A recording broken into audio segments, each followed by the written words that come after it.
Assalamualaikum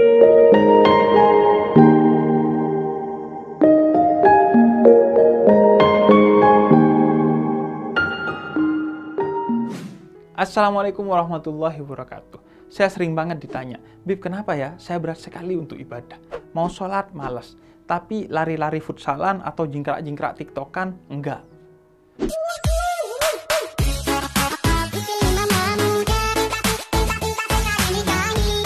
Mau sedekah, sayang sama duit, tapi beli PS5 enteng. Mau naik haji, entar-entar aja deh kalau udah tua, sekarang masih muda. Berangkatnya ke Eropa dulu, traveling, jalan-jalan. Lalu bagaimana jawabannya? Masalahnya, saya juga begitu. Karena ini bukan soal pengetahuan saja, tapi pengalaman. Belajarnya nggak bisa kepada orang yang sekedar tahu, tapi harus melakui. Siapa dong? Jalaluddin Rumi, salah seorang sufi yang tersohor. Kata Rumi, tanpa cinta, semua ibadah adalah beban. Hah? Beban? Yang bener aja. Coba kita pikirkan. Kenapa keluarin budget untuk traveling enteng? Karena kita mencintai traveling. Kenapa tiktokan nggak malas? Karena kita suka tiktokan. Kenapa main futsal nggak berat? Karena kita hobi main futsal. Nah sekarang pertanyaannya, kalau bikin cinta traveling, suka tiktokan, suka PS5, suka jalan-jalan ke Eropa, itu sih mudah. Tapi kalau cinta ibadah, gimana tuh caranya? Pertama, tak kenal maka tak sayang. Maka kenali kepada siapa kamu beribadah. Kepada Allah dan Rasulullah. Salat untuk menyembah Allah. Salawat untuk mengagungkan Rasulullah. Siapa Allah dan Rasulullah itu? Allah itu Tuhan kita, Bib. Rasulullah itu Rasul kita, Bib. Kalau itu saya juga tahu, botol kecap. Bukan itu maksudnya. Allah adalah Tuhan yang maha cinta. Dia Ar-Rahman dan Ar-Rahim.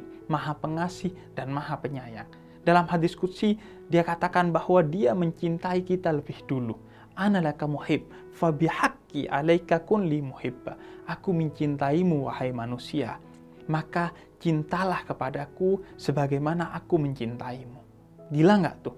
Allah nembak kita duluan. Padahal kita yang butuh Allah. Tapi Allah yang nembak kita duluan. Betapa cintanya Allah kepada kita. Begitu cintanya Allah kepada kita, sehingga dalam surat Az-Zumar ayat 53 dan 54, Allah katakan bahwa semua dosa kita, bahkan yang kelewat batas sekalipun, akan Allah ampuni jika kita bertobat kepada Allah. Asal kita mohon ampun, Allah hapus semua dosa kita. Bahkan di akhirat, meski sudah masuk neraka, kalau sudah dicuci dosanya, nanti kita akan dimasukkan oleh Allah ke surganya. Bukan cuma kita yang muslim, bahkan mereka yang tidak menyembah Allah pun tetap Allah kasih rezeki di muka bumi ini.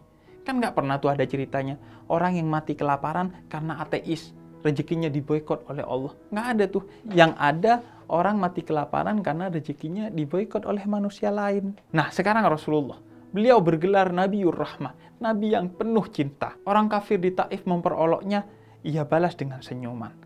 Melemparnya dengan batu, ia balas dengan doa kebaikan. Membencinya, ia balas dengan cinta. Apalagi kita umatnya. Sampai detik akhir hidupnya, yang dipikirkan adalah ummati, ummati, ummati. Umatku, umatku, umatku. Yang didoakan adalah kita, kebahagiaan kita di dunia dan keselamatan kita di akhirat. Bahkan kelak walaupun kita sudah secara hitung-hitungan masuk neraka, Nabi tetap mau menolong kita dengan memberikan voucher yang namanya syafaat sehingga kita bisa masuk surga. Maka karena kita sudah tahu bahwa kita beribadah kepada Allah yang maha cinta dan Nabi yang penuh cinta, apa iya nggak mau beribadah dengan cinta? Kedua, sadari bahwa sebagaimana kata Allah dalam surat Al-Isra ayat ke-7, ibadahmu itu bukan untuk Allah, tapi untuk dirimu sendiri, untuk kebaikanmu. Kalau Allah, kamu ibadah, Allah gak makin hebat, dan kamu gak ibadah, Allah gak rugi. Coba sadari, sedekahmu, emangnya buat Allah? Allah maha kaya, gak butuh sedekah kita. Lalu buat apa? Ya buat kita agar gak hanya punya tabungan di BRI, Bank Rakyat Indonesia, tapi di BRS, Bank Rakyat Surga. Ketiga, pahami makna dari setiap ibadah. Orang tak akan cinta melakukan apa yang dia tidak tahu maksudnya. Kenapa orang mau lelah mencari duit? Karena dia tahu bahwa duit bisa bikin hidup enak. Kenapa mau rajin belajar? Karena dia tahu bahwa pintar pangkal kesuksesan. Kenapa mau capek-capek sholat? Nah, kenapa mau capek-capek sholat? Wait, nggak capek sih sebenarnya.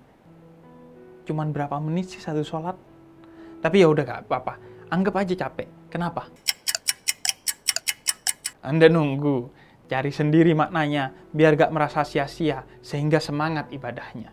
Keempat, kreatiflah dalam mencari kenikmatan ibadah. Jangan yang bersifat spiritual dulu deh, seperti semakin tenang setelah sholat. Mungkin belum sampai kita ke derajat itu. Kenikmatan yang duniawi saja deh. Misal, bikin arisan sedekah yang seru.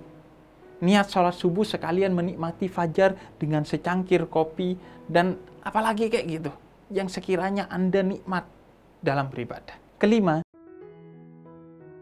jangan pernah berputus asa. Semua butuh proses. Mencintai kadang butuh proses. Dulu sih nggak cinta doi, cuma lama-lama kenal ya jadi cinta. Nah gitu kira-kira.